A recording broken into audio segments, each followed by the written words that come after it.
বিসমিল্লাহির রহমানির রহিম। আমি আজকে চিকেন পপকর্ন রেসিপি তৈরি করছি, যেটা বাড়িতে থাকা উপকরণ দিয়েই তৈরি করে নেওয়া যাবে। তার জন্য এখানে বোনলেস চিকেন নিয়েছি 250 গ্রাম।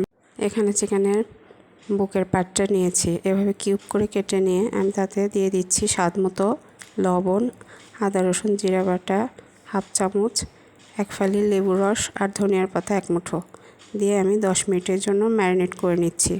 আর এখন আমি মশলা অ্যাড করছি। দিয়ে দিলাম মরিচের গুঁড়া, ধনিয়ার গুঁড়া, সয়া সস 2 চামচ, একটু স্বাদে ম্যাজিক মশলা, সব কিছু দিয়ে আমি হাত দিয়ে মাখিয়ে নিলাম।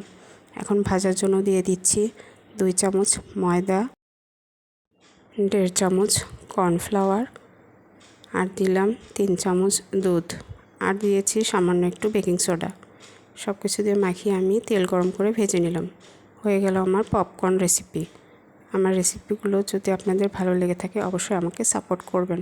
আর এই রেসিপিটা কিন্তু বাচ্চারা খুব পছন্দ করে। বাসায় আপনারা ট্রাই করবেন।